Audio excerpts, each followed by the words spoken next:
Hello, hello, hello, hello. It is 8:30. We're going to get started here in 30 seconds. Welcome to all of you to our last installment of the 4 agreements, the 4th agreement. Let me give you 30 seconds to get here and then we will get started.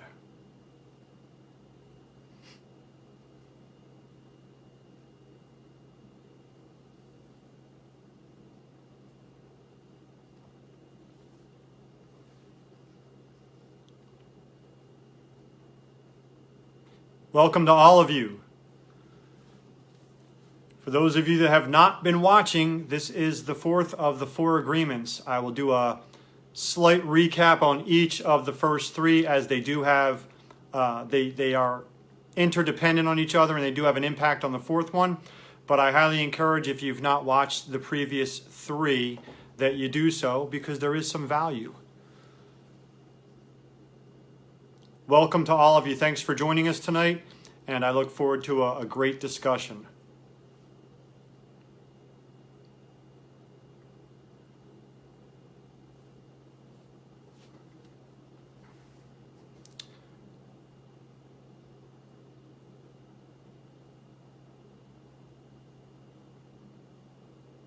Alrighty, well, let's go ahead and jump right into it, and everybody can catch up if you get here late. So, the 4th agreement is very simply titled, Always Do Your Best. Now, always do your best is very, very simple.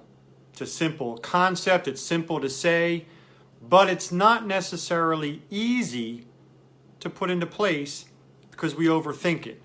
So, I'm just going to kick tonight's session off by saying, if somebody truly wants to do their best, the easiest way to do that is to take ownership of yourself. And what I mean by that is our best is going to be dependent on variable effects and variable events and variable conditions and variable environments at all times. The easiest way to say it is, if you gave 100% of your best effort in every possible aspect, ask yourself this question.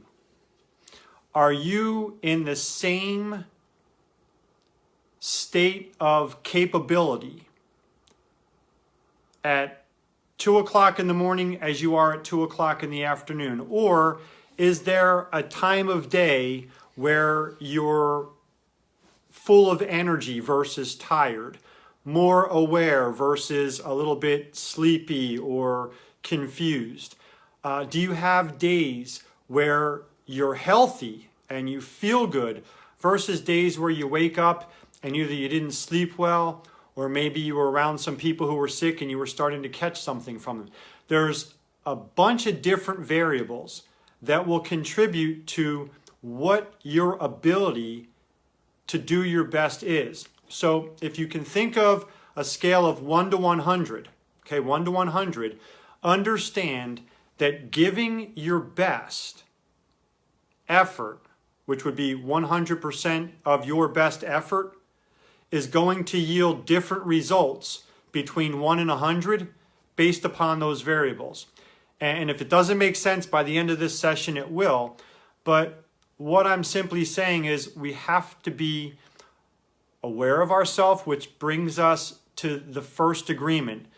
Be impeccable with your word very simply means to know yourself and to honor yourself. So if you're going to know yourself and honor yourself, that means be honest, be authentic. How many of you, this will be, part of the interaction, and I really prefer us to have as much interaction as possible, but how many of you honestly, take ownership of yourself, of your strengths, of your weaknesses, of your flaws, of your faults, whatever you want to call them, but how many of you actually take ownership? Because here's how I do it. I have no problem, and I'm going to start this off by saying, I'm not perfect. I know that I'm not perfect. I accept that I'm not perfect. And I'm very well aware of what my strengths are and what my weaknesses are. And that's probably one of the hardest things for most people to do. It's, again, simple, but not easy. And the reason why it's not easy is many people are crippled by fear. How do I know that? I was paralyzed and crippled by fear during my first 45 years because at that point I was still seeking validation outside. I was seeking recognition, acknowledgement, and validation from other people. Now I know my worth. Now that I know my worth, I can tell other people, either you value me or you don't value me. And if you don't value me, we can part ways. I don't need to look for other people's approval or validation because I have given that to myself. Now, here's the trick. Can you do that but still own your weaknesses?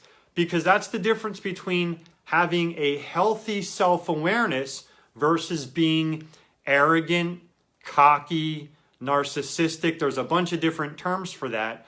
But that's the first thing. Being impeccable with your word means to honor yourself and to know yourself. But I'm going to take it a step further. You need to know your flaws. You need to accept your flaws. You need to acknowledge your flaws. And if you're willing to look in the mirror and own your flaws, acknowledge your flaws, and then work on your flaws, not judge yourself harshly, criticize yourself, condemn yourself. Just acknowledge this is something that I need to improve on. This is something that I need to work on. If you can do that, then you can be impeccable with your word. Now, why is that so important? Once you own yourself, you know your strengths, you know your weaknesses. Once you can look in the mirror and own all of your flaws, all of your faults, yet still be happy and in love and accept all of your good qualities, then it's easy to maneuver into the second agreement, which is don't take anything personally. If you know your value and you know your worth, then no one else can take that from you. No one else can do or say anything that would cause you to take it personally and then crumble or fall apart.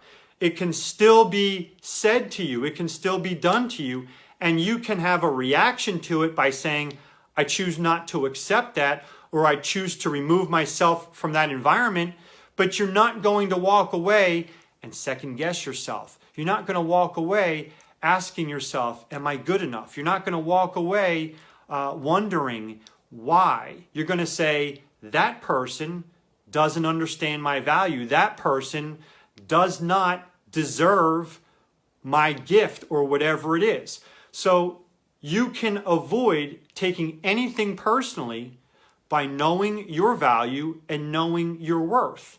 Now, the third agreement is to never make assumptions. The challenge again with assumptions is because we judge ourselves so harshly, because we condemn ourselves, because we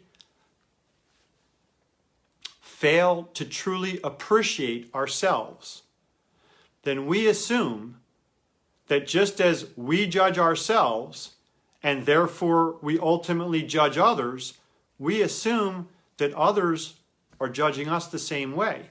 And what that does is it puts us on edge. It puts us in a place where give you a simple example. If you feel that you are either fat and out of shape, or you're too weak and not strong enough, or you don't, whatever it is. If you are criticizing yourself and judging yourself and putting yourself down versus being full of self-love and having high self-esteem and healthy self-confidence, then it's very easy for you to misunderstand other people. And in misunderstanding other people, you assume things.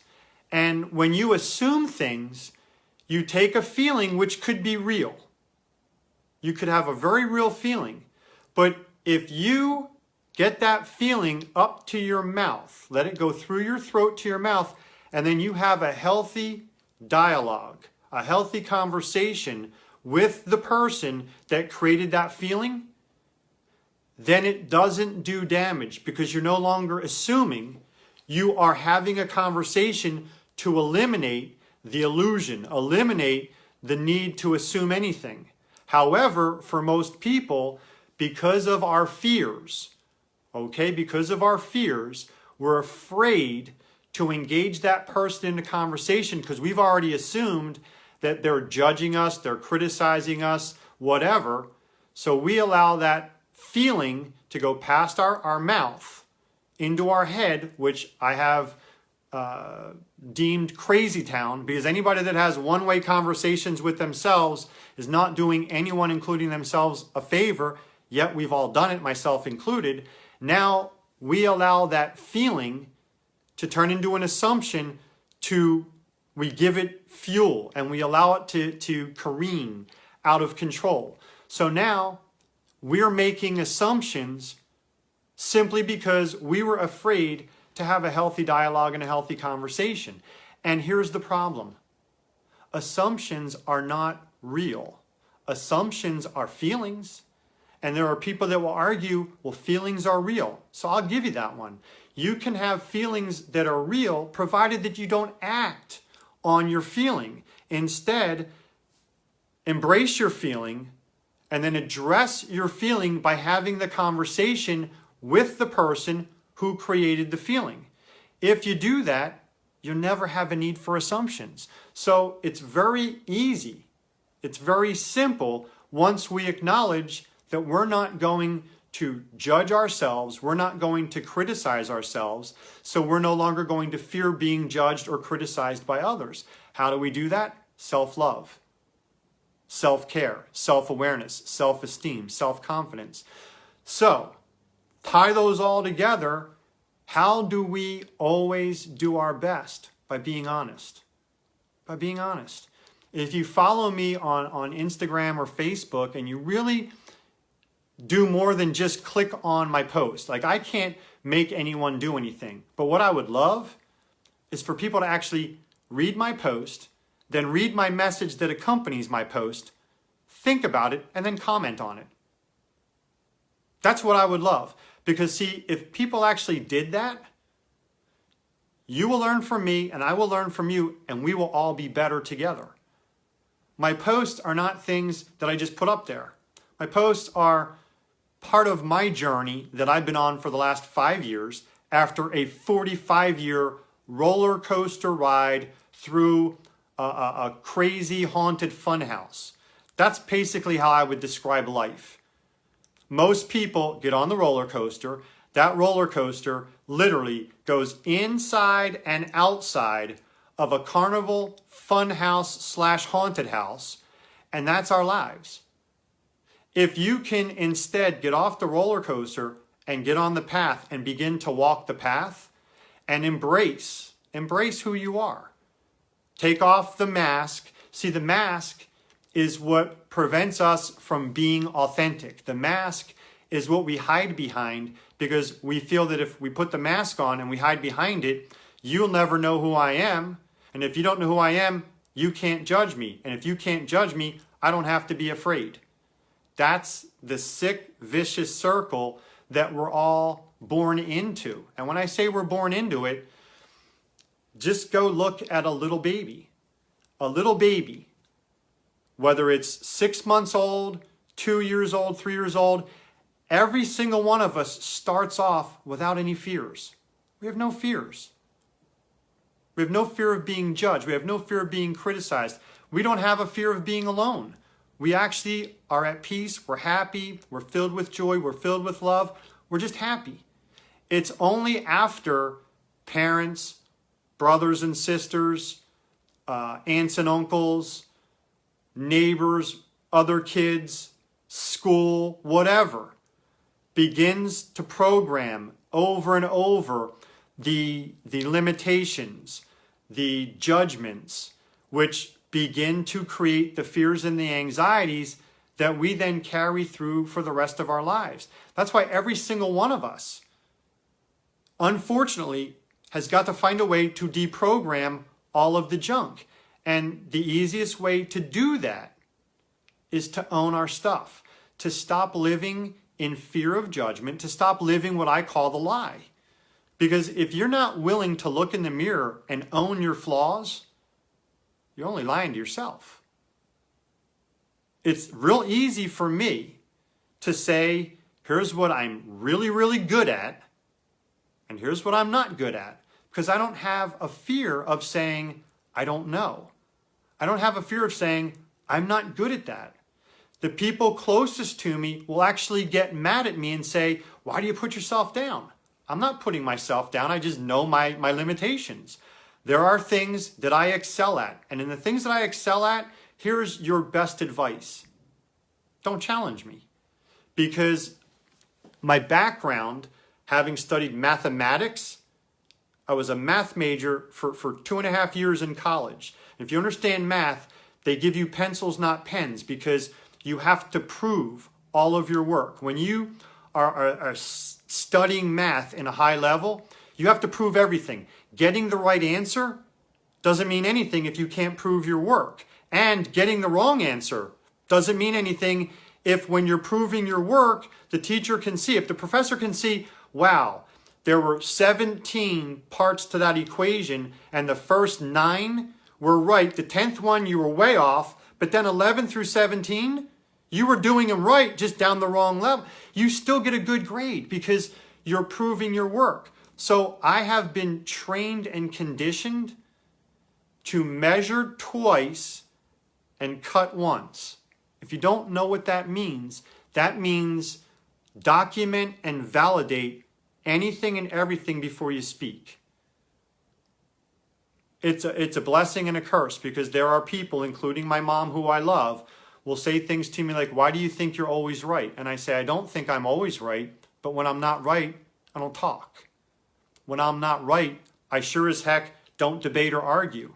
Now, if I am not always right, what does that mean on those other times? It means I'm open and willing to be quiet, to listen, and to learn, because I want to get better in the areas that I'm weak. I want to learn things that I don't know. And the challenge is, too many people are afraid to expose themselves and say, hey, I'm not great at everything. They've been taught, whether it's through sales training or just life training, to always have an answer. And no matter what, make sure, people can tell when you're talking, but you have nothing to say. People are very quick to figure out when you're blowing sunshine up their skirt or just blowing a bunch of hot air. So you're doing yourself a much greater service to be comfortable with the phrases, I don't know, I'm sorry, I can't do that, let me see if I can figure it out, but I can't promise anything. They're not signs of weakness, but in our society, unfortunately, that's how we've been taught. There's a whole lot of angles that I could take. I'll throw one in there. The word surrender. The word surrender. I fought that word for 45 years, probably 46, because I don't think I even gave in during that first year of really walking the path and learning this journey, because I understood from the programming that I got that if you surrender, you quit. And if you quit, you give up. And if you give up, you're a loser and a failure. That was the programming I got. I don't know if you got that programming, but that's the programming that I got. Now, the challenge with that school of thought is surrender is not about quitting and giving up. Surrender is about acknowledging and accepting what you can't control. I'm going to let that sink in for a second. Surrender is about becoming aware and accepting what you have no control over. Accepting it and not blaming anyone. Think about the vast difference between surrender equaling I quit, I give up, or surrender equaling I accept that I have no control over that, and I'm not blaming anyone. It provides you peace. It provides you the peace to collect yourself and then to go in a healthy direction. So, for me, once I accepted that, I have to give the credit to two people because they worked really hard on me. And I know they pop on and they watch at different times, but Larry Clapp and Greg O'Loughlin each invested a combined 3,000 to 4,000 hours. 3,000 to 4,000 hours. Larry probably every bit of 2,000 to 2,500 hours, and Greg every bit of 1,000 to 1,500 hours that they invested into me to help me go from becoming a very high level, high functioning mess to who I am today. I'm grateful for that. The reason why, when people say, why do you do this? I'm giving back what they gave me. I'm paying forward what they gave to me. Because 5 years ago, when everything began to fall apart, I didn't have the answers. I knew what I knew. I was limited to my own awareness and my own ability. And I'm grateful to them because they had watched me as that high functioning mess, and there's Larry right now, that high functioning mess, to saying, you're not as bad as you think you are, and we can help you. And they did that for me out of the kindness of their hearts. And so when I do the 4 agreements and when I do these live Facebook videos, it's to give back what I was given from them. It's to say, guess what? If you're struggling, I understand. I didn't read a book. I didn't watch a DVD. I didn't listen to some documentary. I lived it. I still live it today. I still, every single day, have to look in the mirror and own my flaws. I have to own my weaknesses. And I still have that challenge in every relationship that I have in my life, whether it's a personal relationship, a romantic relationship, a business relationship, a friendship. I have to own. And the key to that is knowing your own self-worth. See, the difference for me today is I know my self-worth. And because I know my self-worth, I don't have to discount myself. Now, it doesn't solve all the problems. In fact, like I said, it creates new ones. And I use my mom as the example because I love her. I know she loves me, and she doesn't watch my videos. But the reality is, my mom and I will have differences of opinion all the time. I love her. I understand her. When I agree with her or I'm listening and learning from her, it's very easy for her. But when I'm saying I don't agree or I have my own opinion and we begin to have that dialogue, it's not so easy for her because I will always be her little baby. Now, that's where the challenge comes in. As I've said, I don't think I'm always right, but if I'm having the dialogue, assume it's because I have the documentation and the validation to back up what I'm saying. It doesn't work with your mom. If you're married, it's not going to work with your wife either. And if you're in a relationship, probably not going to work with your significant other. However, that's still part of my lesson to learn. The idea is we have to understand this all ties in to doing our best. I gave you that entire last 20 minutes to say, because it's very simple, it's just not easy. We all do our best, or else we would have done better. I'm going to say that again. Every single one of us does our best every single time, or else we would have done better. And the or else we would have done better are those factors that I talked about. The factors of I want to be the best father that I possibly can be to my son. Am I the best father? No. Do I have flaws? Absolutely. Do I wish that I did better? Absolutely. Why don't I do better? Because I do the very best that I can each and every day. And some days, after a really frustrating couple of conversations with either representatives or partners or clients, and then my son does something just really dumb and antagonizes me, I'm not in the same state of mind, mentally and emotionally, as I would be had I just had an amazing interaction with a representative or one of my business partners or one of my clients. Like, hand me $10,000 and say, job well done. I can handle more of my son's nonsense than battling somebody over something. Do you understand the difference? I'll pause there for a second. Do you understand the difference that I'm the same person, he's the same person, he's going to do the same exact antagonistic thing. And when he antagonizes me, my ability to absorb it and keep smiling, or to get a little level of frustration and do or say something that I shouldn't, is on me, but it's based upon my ability to do my best based upon, those circumstances. And that's what it comes down to. When you can master the circumstances, when you can master your environment, when you can control knowing who you are, when you can control never taking anything personally no matter what anyone else does or says, when you can master never assuming anything, you can do your best at a much higher level. That is the trick to life. That's the trick to life. I'm going to pause there. Please let me know if it's making sense. If it's not, ask the question.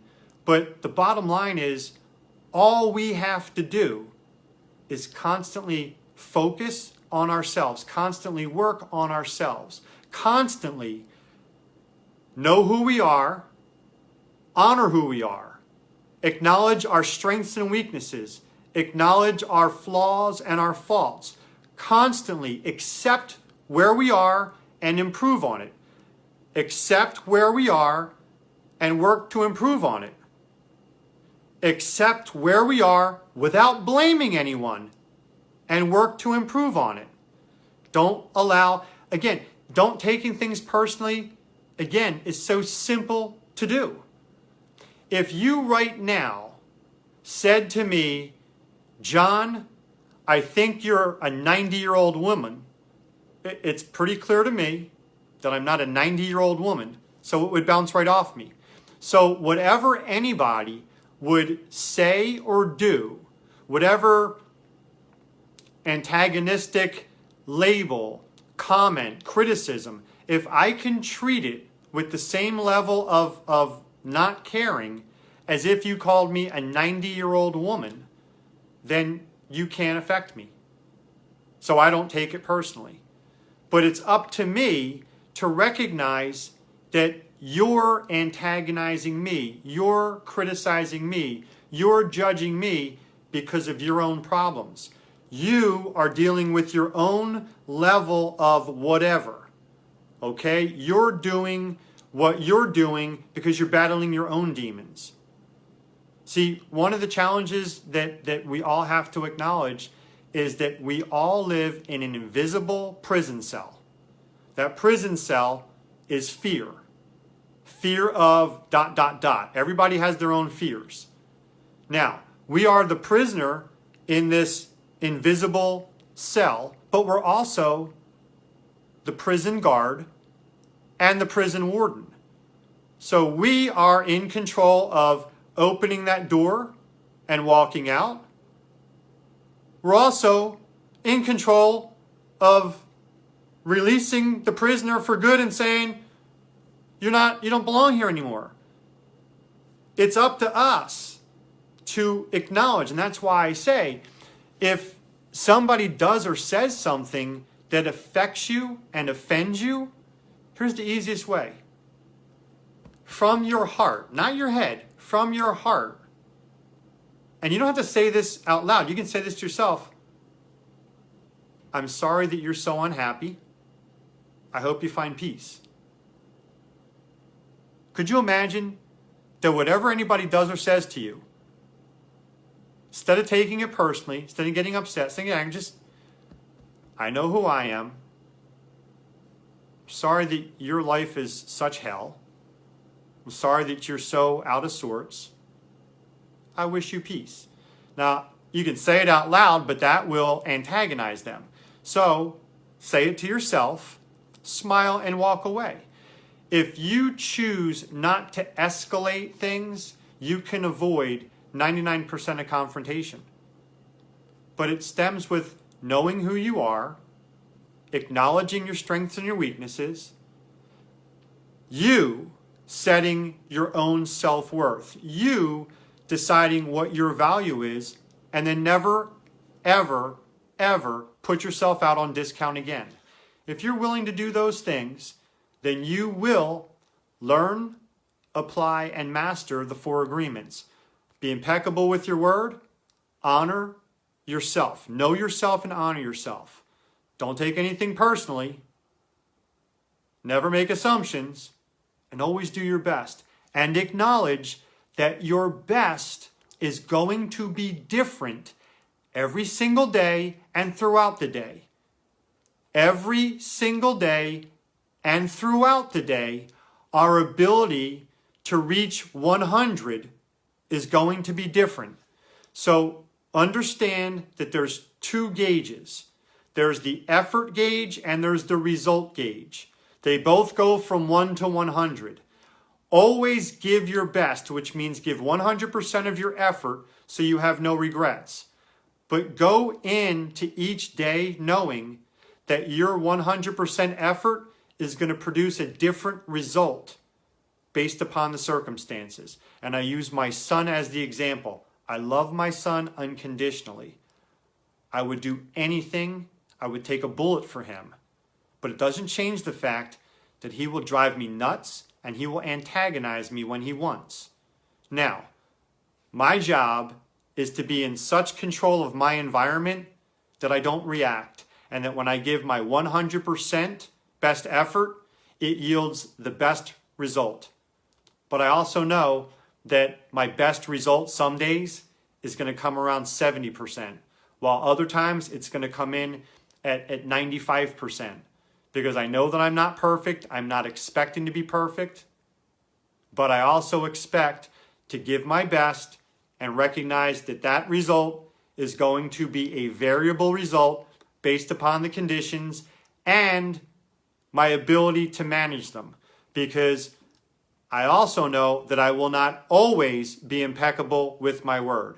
I also know that I will not always remember not to take things personally. Sometimes I do, but I'm aware of it and I fix it. I also know that there will be times that I will make assumptions because I'm not perfect.